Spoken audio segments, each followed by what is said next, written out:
The guard came in and he was angry. He snarled at me. "You should have been done a long time ago. You have to leave." He began handcuffing Henry, pulling his hands together behind his back and locking them there. Then he roughly shackled Henry's ankles. The guard was so angry, he put the cuffs on too tight.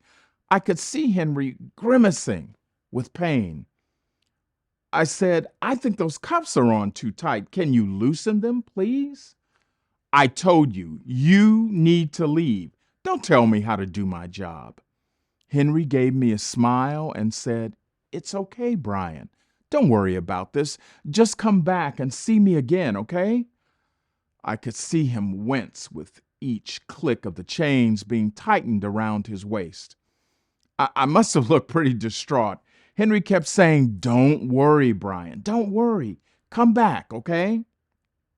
As the officer pushed him toward the door, Henry turned back to look at me. I started mumbling, "I'm really sorry. I'm really sorry." "Don't worry about it, Bryan," he said, cutting me off. "Just come back."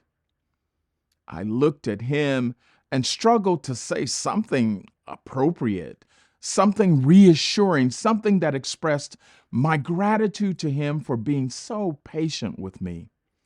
But I couldn't think of anything to say. Henry looked at me and smiled. The guard was shoving him toward the door roughly. I didn't like the way Henry was being treated, but he continued to smile until just before the guard could push him fully out of the room, he planted his feet to resist the officer's shoving. He looked so calm. Then he did something completely unexpected. I watched him close his eyes and tilt his head back. I was confused by what he was doing. But then he opened his mouth, and I understood. He began to sing. He had a tremendous baritone voice that was strong and clear. It startled me and the guard, who stopped his pushing. "I'm pressing on the upward way. New heights I'm gaining every day. Still praying as I onward bound. Lord, plant my feet on higher ground." It was an old hymn they used to sing all the time in the church where I grew up. I hadn't heard it in years. Henry sang slowly and with great sincerity and conviction.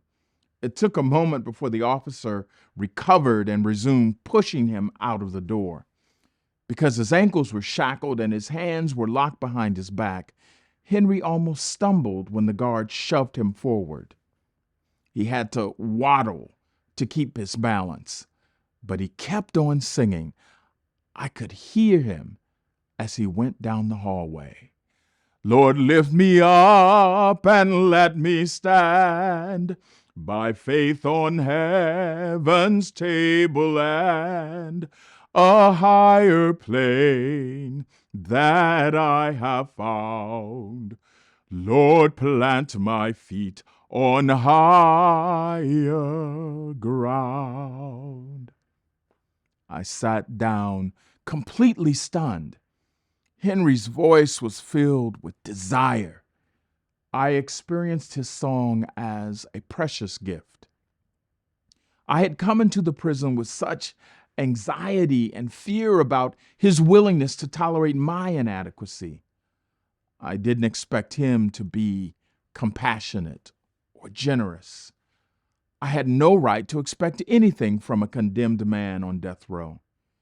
Yet he gave me an astonishing measure of his humanity. In that moment, Henry altered something in my understanding of human potential, redemption, and hopefulness.